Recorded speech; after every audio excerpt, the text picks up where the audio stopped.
First story is titled, Am I the a-hole for not wanting to give my ex's money for our kid until I see a bill?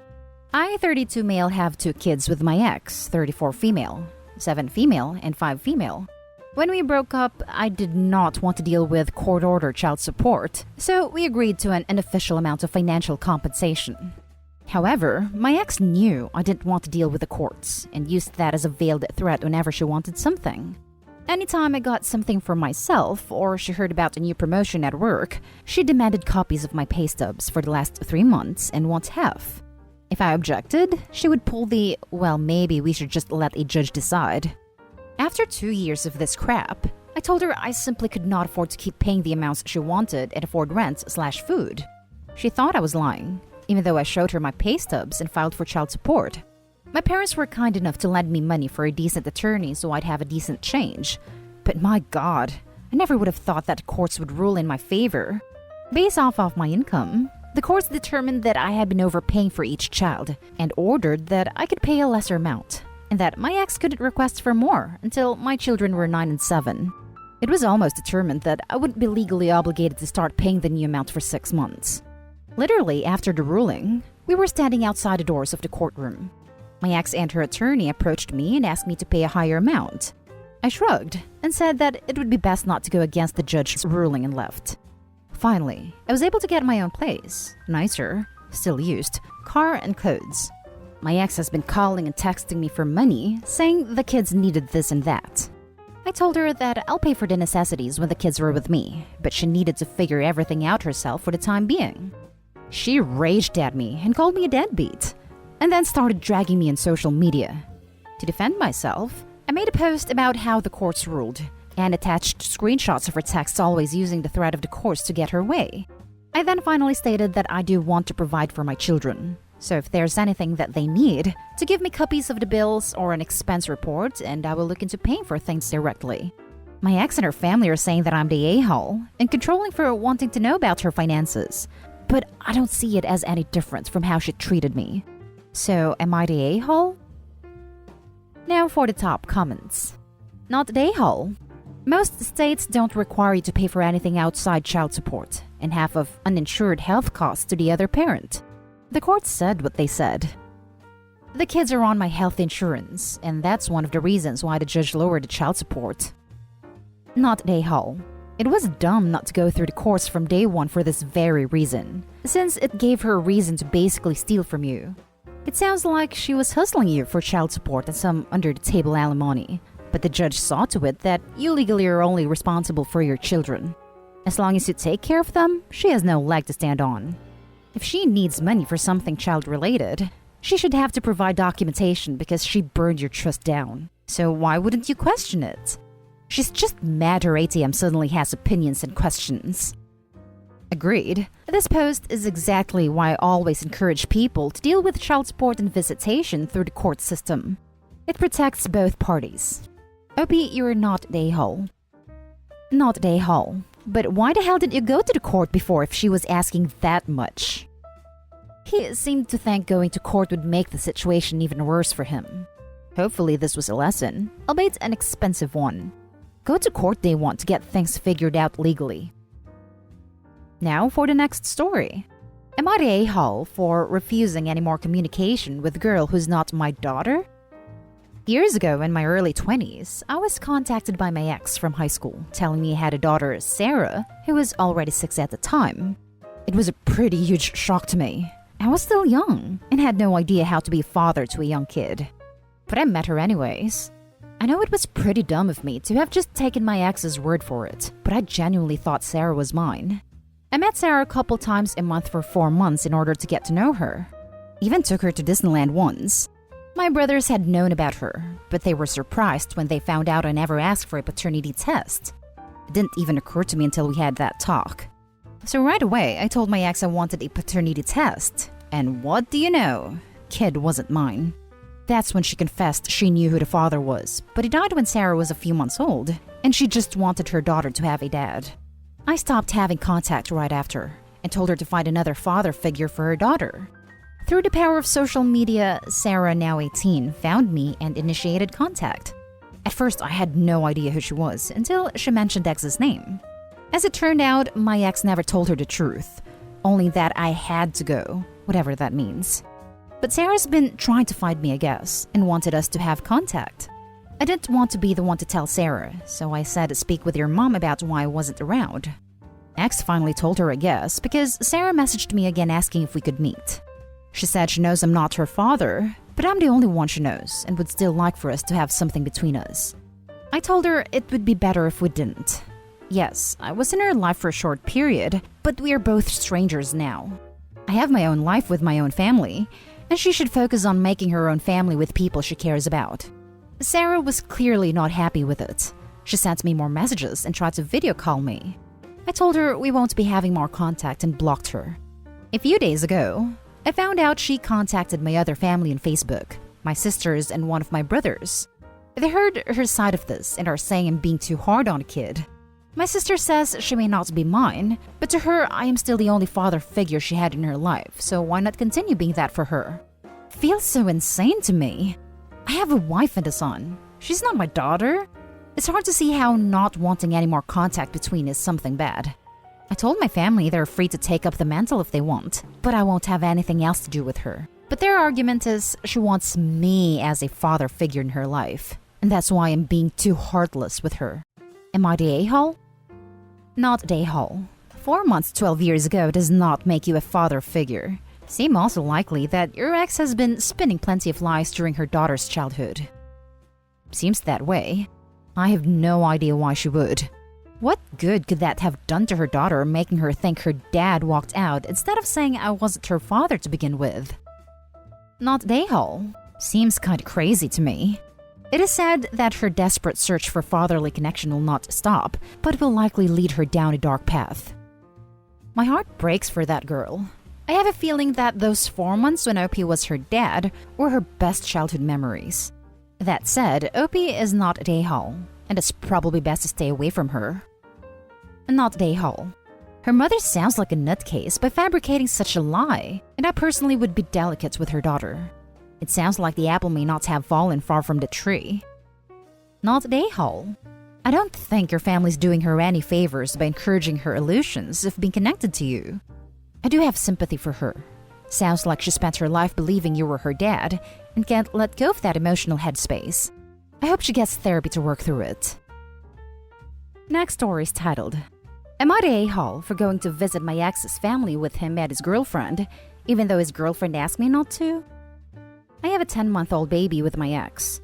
In January, he asked me if I would be willing to go visit his family with him so his elderly grandparents could finally meet our son.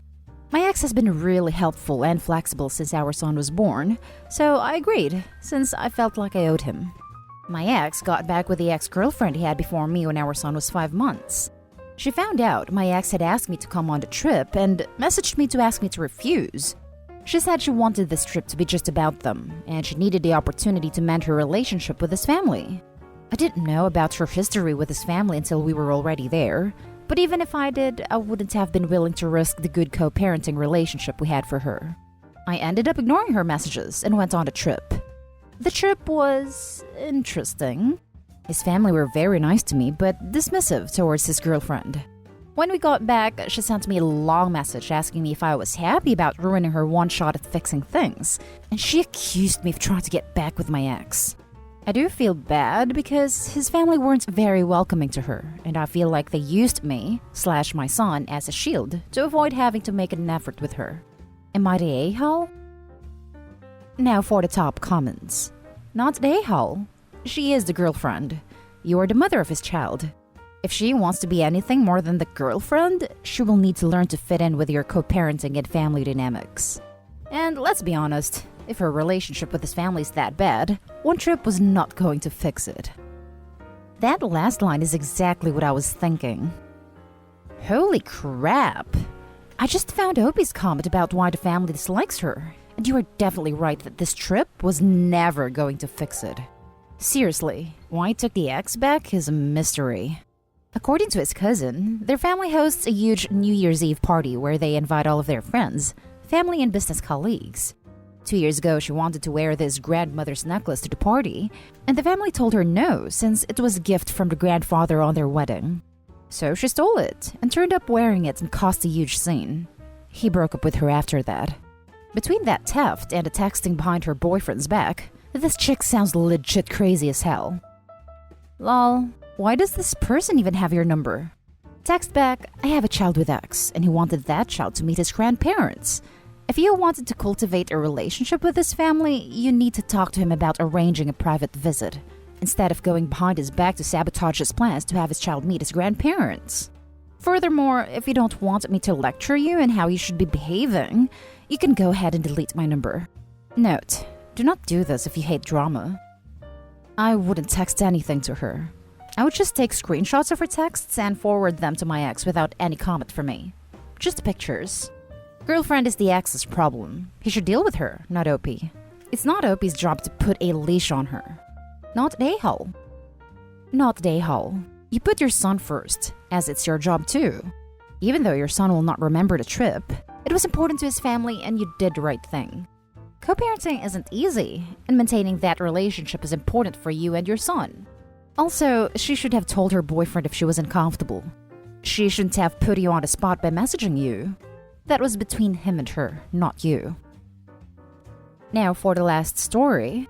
Am I the a-hole for refusing to get my pregnant wife fruit snacks and demanding she do more chores? Alright Reddit, here we go. My 29 male, wife 27 female is 24 weeks pregnant, and so far it has been a fairly easy pregnancy, according to her and her doctor, not making assumptions of course. I've done my best to be a good husband. I work full-time, started doing all the chores, cooking/cleaning/pet care, and of course try my best to accommodate her cravings. She has been taking it easy and spends most of her day relaxing. She says she's never felt better. Being completely honest, I'm starting to get a little burnt out. I love my wife and want her to be comfortable while pregnant, but working full-time and doing 100% of the chores is very draining. I recently had 2 separate conversations asking if she would be willing to do 80-20 chore split instead, but both times she got offended. She says that it would stress her out and possibly harm the baby, which scared me. I don't want anything to happen to our baby. So of course, I did push it. Yesterday morning, 2 a.m., my wife woke me up and asked me if I could go to the store for fruit snacks. She was craving them badly. I have made many late nights runs, but this week has been so stressful for me. I worked overtime the entire weekend and a deadline is approaching. I told her I was sorry, but I really needed to rest. I was exhausted. She did not like this answer. First, she tried to beg more, but I kept saying no. This went on for half an hour. Then she started crying, telling me what a horrible husband I was being. She also said she's scared to see me as a father if this is how selfish I am. I snapped at her. I told her I've been taking care of 100% of the responsibilities for the past 6 months. She's been sitting on her phone every single day and hasn't had to lift a finger. Then I said I was done doing 100% of the chores, and we needed a more even split because I was losing hair from stress. I will admit I had a tone and was obviously irritated. This caused her to cry more, and she kicked me out to the couch. This has caused a huge rift between us. She was pissed at me the entire day and locked me out of the bedroom tonight. My mother-in-law has texted me to call me an a-hole. They both said the stress I am putting on my wife will hurt the baby, so now I feel super guilty. I need perspective. Am I the a-hole? Not the a-hole. Most women literally hold on to their full-time jobs 6 months into their pregnancy and beyond. Why is she not even capable of doing light housework? The fact that she pulled it would harm the baby out of nowhere and being asked to take on even the smallest of responsibility is so manipulative. Her saying you not bending to her whims makes you a bad father was totally out of line too. Never forget, you are both the child's parents. You get to evaluate her as a mother and a spouse as much as she does you. What does her current behavior say about what kind of mother and partner she is?